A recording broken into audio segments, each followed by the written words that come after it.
YSR Congress party అధ్యక్షులు మాజీ ముఖ్యమంత్రి వర్యులు శ్రీ వైఎస్ జగన్మోహన్ రెడ్డి గారి ఆదేశాల మేరకు మొన్న 9వ తారీఖున ఉమ్మడి విశాఖపట్నం జిల్లా పర్యటనకి మెడికల్ కాలేజీల ప్రైవేటీకరణకు వ్యతిరేకంగా జరిగినటువంటి ఆ కార్యక్రమానికి వారు విచ్చేసినప్పుడు రాజీపేట గ్రామానికి సంబంధించి ఆ రైతులు, ఆ గ్రామస్తులు, మత్స్యకారులు అందరూ కూడా వారికి కలిసి స్థానికంగా ఏర్పాటు చేస్తున్నటువంటి బల్క్ డ్రగ్ పార్క్కి మేము వ్యతిరేకంగా ఉన్నాం. మాకు ఆ పరిశ్రమని, ఆ పార్క్ని ఇక్కడ ఏర్పాటు చేయడానికి వీల్లేదని చెప్పి వారు జగన్మోహన్ రెడ్డి గారికి ఒక రిప్రజెంటేషన్ ఇవ్వడం జరిగింది. వారు అప్పుడే జగన్మోహన్ రెడ్డి గారు వారితో మాట్లాడినప్పుడు చెప్పారు, ఏదైతే ప్రజలు అక్కడ ఏదైతే కోరుకుంటున్నారో వైఎస్ఆర్ కాంగ్రెస్ పార్టీ దానికి మీకు సహకారం అందిస్తుంది, మీకు సంఘీభావంగా ఉంటుంది, మీ అండగా నిలబడి పోరాటం చేస్తుంది అన్నటువంటి విషయాన్ని కూడా వారు చెప్పడం జరిగింది. అందులో భాగంగానే పార్టీ సీనియర్ నాయకత్వాన్ని, ముఖ్యంగా శాసనమండలి ప్రతిపక్ష నాయకులు పెద్దలు శ్రీ బొత్స సత్యనారాయణ గారిని, అలాగే మాజీ మంత్రివర్యులు ఉత్తరాంధ్ర కోఆర్డినేటర్ అయినటువంటి పెద్దలు కన్నబాబు గారిని, వైఎస్ఆర్ కాంగ్రెస్ పార్టీ ఉమ్మడి విశాఖపట్నం జిల్లా నాయకత్వాన్ని అంతటినీ కూడా వారి వెంబటి వెళ్ళి వారికి సంఘీభావం తెలియజేయమని చెప్పి పార్టీ అధ్యక్షులు వారు ఆదేశించడం జరిగింది. అందులో భాగంగానే ఈరోజు రాజీపేట రావడం, వారందరితో కూడా చర్చించడం, వారికి పార్టీ అండగా నిలబడుతుందన్నటువంటి ఒక భరోసాను కల్పించడం, తప్పకుండా వారు ఏదైతే నినదిస్తూ ఉన్నారో, ఏదైతే దీనికి వ్యతిరేకంగా పోరాటం చేస్తూ ఉన్నారో ఆ పోరాటానికి వైఎస్ఆర్ కాంగ్రెస్ పార్టీ రాష్ట్ర స్థాయిలో మద్దతు పలుకుతుందన్నటువంటి మాటను కూడా ఇప్పుడే పెద్దలు బొత్స సత్యనారాయణ గారు ప్రకటించడం జరిగింది. ఈరోజు ఇక్కడ ఉన్నటువంటి పరిస్థితులు కూడా చూసాం. ఈ గ్రామానికి రావడానికి ఎన్ని ఆంక్షలు పెట్టారు, ఎన్ని ఇబ్బందులు పెట్టారు, ఎంతమంది రావాలనేటువంటిది అంకె కూడుకొని 40 మంది 45 మంది అని చెప్పి ఎక్కడికక్కడ అడ్డగించి ఇబ్బంది పెట్టినటువంటి పరిస్థితులు కూడా చూసాం. మేము ఇక్కడ రాజకీయం చేయడానికో, లేదా ఇక్కడ గొడవ పడ్డానికో, లేదా వారిని ప్రేరేపించడానికో రాలేదు. కేవలం వారికి సంఘీభావం తెలియజేయడానికి విచ్చేసాం, వారికి సంఘీభావం తెలియజేశాం, వారిలో ఒక భరోసాను కల్పించాం, నమ్మకాన్ని కల్పించాం. మరి ఇవన్నీ కూడా మరొకసారి వైఎస్ఆర్ కాంగ్రెస్ పార్టీ తరఫున ఈ ఒక్క గ్రామమే కాదు, దీని మీద ఆధారపడినటువంటి దాదాపు 15 గ్రామాలు, దాదాపు 25,000 మత్స్యకార కుటుంబాలకి అండగా వైఎస్ఆర్ కాంగ్రెస్ పార్టీ ఉంటుందనేటువంటి మాట ఇవ్వడానికి ఈరోజు మీ మధ్యకి రావడం జరిగిందనేటువంటి విషయాన్ని మరొకసారి ఈ సందర్భంగా తెలియజేసుకుంటూ ఇప్పుడు పెద్దలు మాజీ మంత్రివర్యులు శ్రీ కన్నబాబు గారు మాట్లాడతారు. అందరికీ నమస్కారం. గౌరవనీయులు మాజీ ముఖ్యమంత్రి వర్యులు శ్రీ వైఎస్ జగన్మోహన్ రెడ్డి గారి ఆదేశాల మేరకు పెద్దలు బొత్స సత్యనారాయణ గారి నాయకత్వంలో అందరం ఇక్కడికి వచ్చాం. చాలా దుర్మార్గమైన పరిస్థితి ఈ ప్రాంతంలో ఉంది. ఇప్పటికే చాలా ఫార్మా ఇండస్ట్రీస్తో ఈ ప్రాంతం అంతా కూడా, సముద్రం అంతా కలుషితం అయిపోయిందని చెప్పి మత్స్యకారులు చాలా ఆందోళనలో ఉన్న సమయంలో మళ్ళీ చంద్రబాబు నాయుడు గారు ఈ బల్క్ డ్రగ్ పార్క్ పెడుతూ ఉంటే మత్స్యకారులు వ్యతిరేకిస్తున్నారు. దీన్ని ఉక్కుపాదంతో అణిచివేయాలని హోంమంత్రి అనిత గారి నాయకత్వంలో చాలా గట్టిగా ప్రయత్నం చేస్తున్నారు. మేము ఇక్కడికి వస్తుంటే ఏదో కల్లోలిత ప్రాంతానికి ఏదో టెర్రరిస్టులు వస్తున్నట్టుగా చాలా పెద్ద హంగామా, వందలాది మంది పోలీసులు. మేము అడుగుతున్నాం, అనిత గారు రాత్రే మీ పాత వీడియో చూసాం, మీరు ఏం చెప్పారు? బల్క్ డ్రగ్ పార్క్ వస్తే, ఇక్కడ కానీ ఇండస్ట్రీస్ వస్తే కిడ్నీలు పోతాయని చెప్పారా? ప్రజలకి క్యాన్సర్లు వస్తాయని చెప్పారా? పిల్లలు పుట్టరని చెప్పారా? పుట్టినా కూడా సక్రమంగా పుట్టరని చెప్పారా? మీరే కదా చెప్పారు. మరి అధికారంలో రాకముందుకి వచ్చిన తర్వాతకి ఏం మార్పు వచ్చింది? ఇప్పుడు ఈ బల్క్ డ్రగ్ పార్క్ వస్తే ఏమన్నా చాలా సక్రమైన పిల్లలు పుడతారు, ఎలాంటి రోగాలు రావు, ఉన్న రోగాలు పోతాయని ఏమైనా చెప్తారా? అధికారం లేనప్పుడు ఒక మాట, ఉన్నప్పుడు ఒక మాట. ఇవాళ కూడా మా వైఎస్ఆర్ పార్టీ నాయకుల్ని, ఈ కార్యక్రమానికి మద్దతు ఇస్తున్న సిపిఎం లాంటి ఇతర పార్టీల నాయకుల్ని కూడా గృహ నిర్బంధం గత 15 రోజుల నుంచి చేస్తున్నారు. ఎంతమంది గొంతులను కాపుతారు? మేమైతే చెప్తున్నాం, మా జగన్మోహన్ రెడ్డి గారు ఎప్పుడు కూడా పేదల పక్షాన్ని నిలబడతారు, ప్రజాభీష్టం మేరకే నిర్ణయాలు తీసుకుంటారు. మళ్ళీ చెప్తున్నాం, మీరు ఇప్పుడే చెప్తున్నారు, మహిళల మీద కూడా కేసులు పెట్టారు, చాలామంది మత్స్యకార సోదరుల మీద కేసులు పెట్టారు, వందలాది మంది మీద కేసులు పెడతా ఉన్నారు. మీ కేసులకి భయపడితే ఉద్యమాలు జరగవు. ఇదేదో 100-200 ఇచ్చి తీసుకొచ్చిన జనం కాదు. ఇంతకుముందు చూసాం కొంతమందిని వేరే కార్యక్రమాన్ని తీసుకెళ్తుంటే.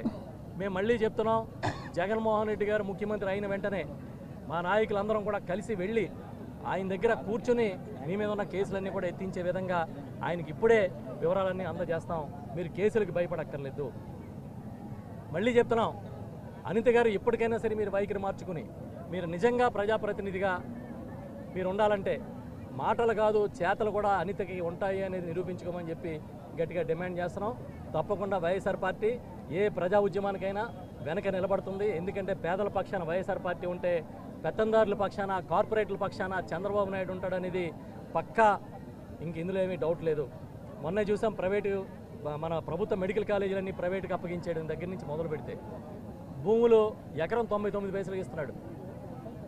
ఎవడ బాబు గారు సొమ్ము అయినా ఆయన పంచుతున్నామంటే సమాధానం చెప్పడు. కాబట్టి ఖచ్చితంగా పేదల పక్షాన్ని నిలబడి, రాష్ట్ర ప్రజల పక్షాన్ని నిలబడి వైఎస్ఆర్ పార్టీ పనిచేస్తుంది. ఈ రాజేపేటలో జరుగుతున్న ఉద్యమానికి మా సంపూర్ణమైన మద్దతు ఉంటుందని చెప్పి తెలియజేస్తూ ఉన్నాం. ఇప్పుడు పెద్దలు ప్రతిపక్ష నాయకులు బొత్స సత్యనారాయణ గారు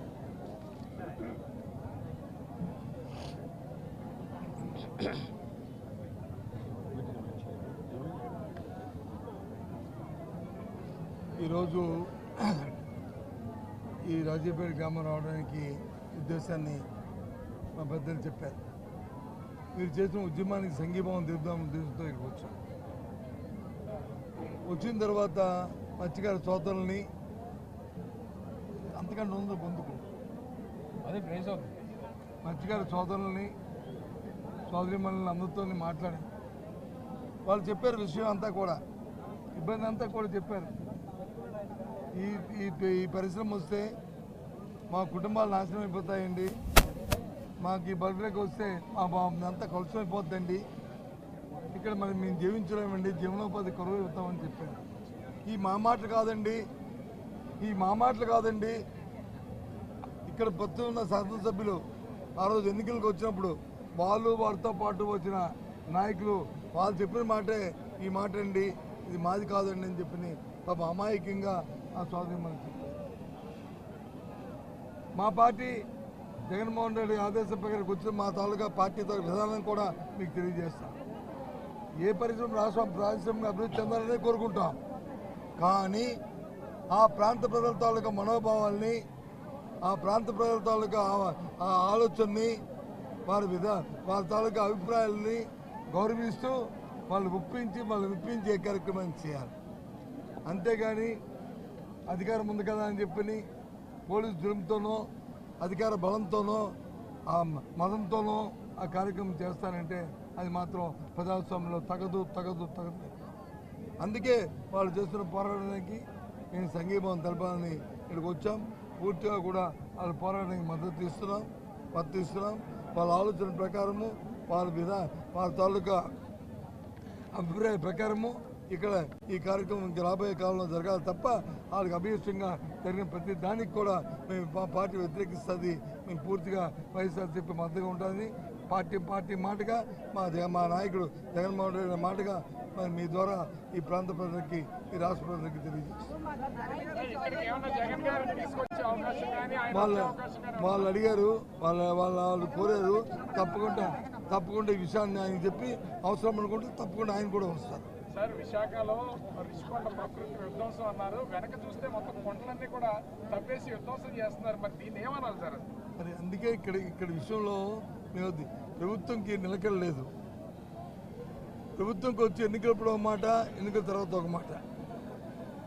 దాన్ని బట్టి అర్థమవుతుంది ఏంటంటే ప్రజల తాలూకా సంక్షేమం కానీ, శ్రేయస్సు కానీ, ప్రజల తాలూకా ప్రాణాలు కానీ వాళ్ళకి లెక్కలేదు, పర్యావరణం లెక్కలేదు. వాళ్ళ ఆలోచన అంతా ఒకటే, దోచుకోవడం, దాచుకోవడం.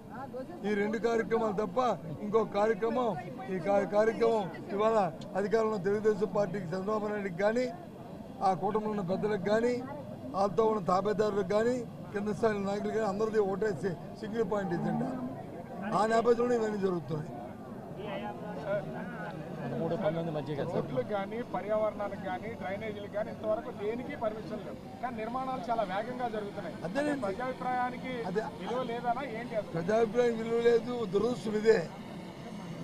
అధికారం ఉన్నప్పుడు ఓ మాట, అధికారం ఉన్నప్పుడు ఓ మాట. నేను చెప్తున్నాను కదా, అదే అడిగితే వీళ్ళ మీద వచ్చి అడిగిన వాళ్ళ మీద వచ్చి ఎదురుదాడి చేయడం అంతే తప్ప ప్రజాస్వామ్యాన్ని గౌరవించాలి, కార్యక్రమం చేయాలన్న ఆలోచన ఇవాళ ఈ ప్రభుత్వానికి లేదు. చిన్న గ్రామానికి 3000 మంది పోలీసులు అవసరం అవుతారు. చిన్న గ్రామం. మీరు వాళ్ళని అడిగండి, అవసరమా లేదండి. మీ అందరూ టెర్రరిస్టులు అండి.